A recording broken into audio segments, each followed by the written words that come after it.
If you are over 60 and taking any supplement, vitamin D, magnesium, B12, fish oil, I need you to watch this before you open that bottle again. Because here is the part nobody told you. Taking a supplement and actually absorbing a supplement are two completely different things. You can swallow a pill every single morning for years and receive a fraction of what is on the label, or, in some cases, nothing meaningful at all, because of four very specific and very fixable mistakes that most older adults are making without realizing it. The problem is almost never the supplement. It is how you are taking it. I have been working with older adults in clinical practice for over 10 years. I go through this with patients constantly.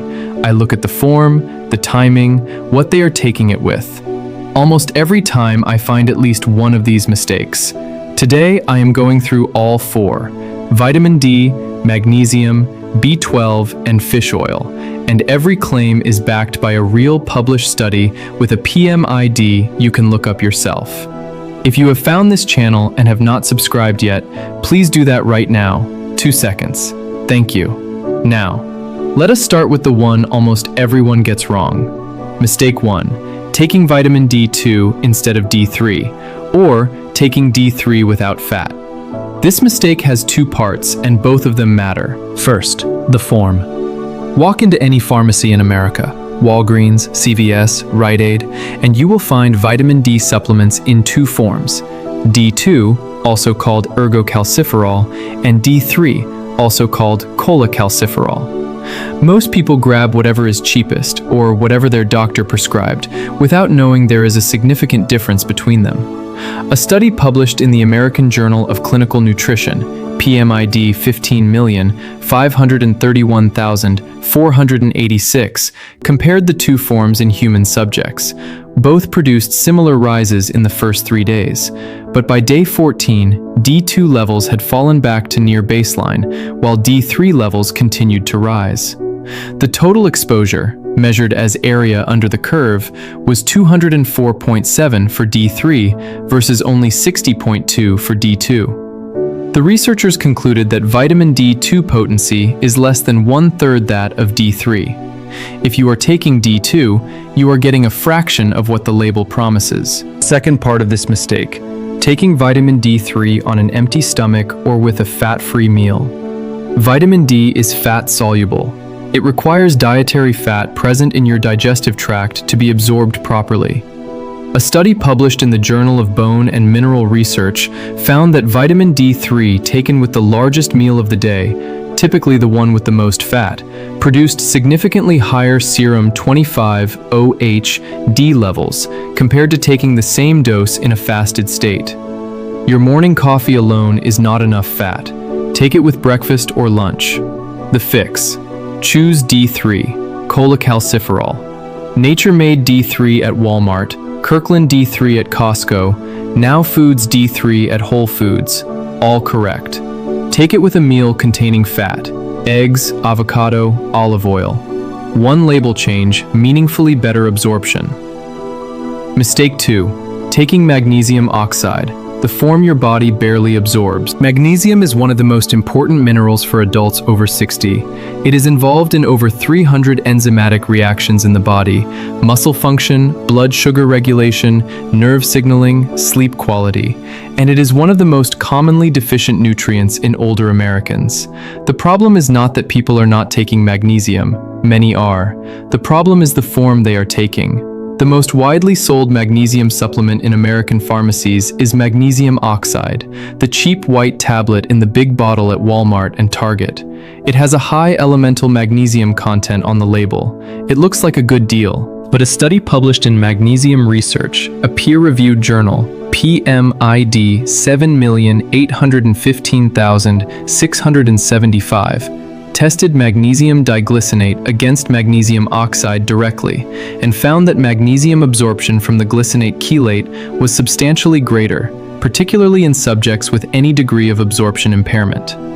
The glycinate form is absorbed via a dipeptide transport pathway that bypasses the limitations of passive diffusion, the pathway magnesium oxide depends on, and which becomes less efficient with age.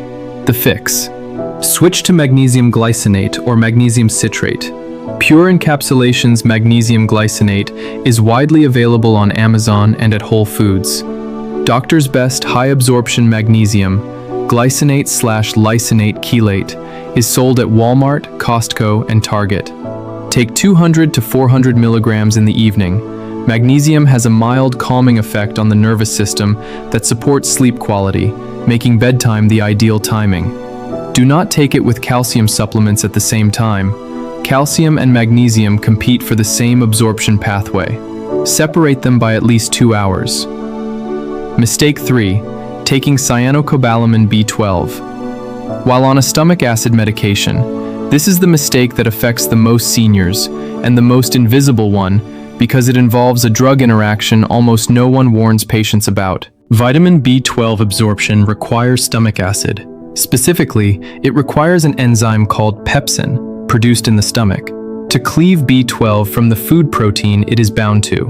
Without that initial cleavage in the stomach, B12 cannot bind with intrinsic factor, and without intrinsic factor, it cannot be absorbed from the small intestine into your blood.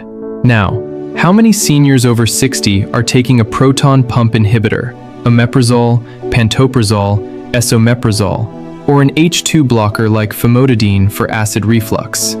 The answer is millions. These are among the most prescribed drugs in the country, and they work by reducing stomach acid, which means they directly reduce the body's ability to absorb B12 from food and from cyanocobalamin supplements that depend on the same stomach acid pathway. A systematic review published in Curious PMC 124-56669, examining long-term PPI use in older adults, found a 12 to 18% reduction in serum vitamin B12 over 12 months of PPI use. And a landmark study published in JAMA in 2013, PMID 24,327,038, found that the longer the duration of PPI or H2 blocker use, the greater the risk of B12 deficiency. The fix: switch from cyanocobalamin to methylcobalamin, the active form that does not require stomach acid. Take it sublingually, dissolved under the tongue, bypassing digestion entirely. Jarrow formula's methyl B12 sublingual at Whole Foods and Amazon, and Now Foods methyl B12 lozenges at Walmart are both reliable options. If you have been on a PPI for more than 1 year, ask your doctor to check your B12 level. Mistake 4. Taking fish oil on an empty stomach, or buying the wrong form. Fish oil is one of the most purchased supplements in America, and one of the most wasted. Omega-3 fatty acids, EPA and DHA, are fat-soluble. They require dietary fat present in digestion to absorb properly. Taking fish oil on an empty stomach or first thing in the morning with just coffee significantly reduces how much EPA and DHA reaches your bloodstream. Take it with your fattiest meal of the day. The form matters too. Most standard fish oil at Walmart, Costco, and Target uses the ethyl ester form, a processed version. A study published in Prostaglandins, Leukotrienes, and Essential Fatty Acids, PMID 20,638,827, found that ethyl ester bioavailability was only 73% relative to natural triglyceride fish oil, while reesterified triglyceride forms showed 124% bioavailability. The form on the label directly determines how much EPA and DHA you actually receive. The fix: take your fish oil with your fattiest meal of the day, dinner for most people. If you experience fishy burps, freeze the capsules. This slows dissolution and reduces reflux. For form, look for fish oil labeled as natural triglycerides or reesterified triglycerides on the label. Nordic Naturals Ultimate Omega, available at Whole Foods, Costco, and Amazon, uses reesterified triglyceride form and is one of the most bioavailable options on the US market. The Kirkland fish oil at Costco is ethyl ester form, effective but at the lower end of the absorption range. The summary: 4 fixes starting today. 4 fixes. Vitamin D. Switch to D3. Take with food containing fat. Magnesium. Switch to glycinate or citrate. Take in the evening away from calcium. B12. If you are on any acid blocker, switch to methylcobalamin sublingual. Fish oil. Take with dinner, choose natural or reesterified triglyceride form when possible. Same supplements, same cost, completely different results. I had a patient. Her name is Barbara, 69, a retired nurse from St. Louis, Missouri. She had been taking all 4 of these supplements for nearly 3 years. Her vitamin D levels were still low. Her sleep was still poor. She still felt fatigued. She came in frustrated, almost ready to give up on supplements entirely. We went through her bottles one by one: D2, magnesium oxide, cyanocobalamin, fish oil taken every morning on an empty stomach. We made 4 label swaps. No new supplements, no new costs. 6 weeks later, her vitamin D level had risen from 18 to 34 nanograms per milliliter. Her sleep had improved noticeably. She told me, "I cannot believe nobody ever told me to read past the name on the bottle. Now you know what to read." Drop this in the comments. Which supplement are you taking right now? I want to know what people are working with. I read every single one. Share this with someone over 60 who takes supplements every day and still wonders why they are not feeling different. The answer is probably on the label. This is Dr. Daniel Harres. Listen to your body. It has been talking to you. Today, you finally heard it.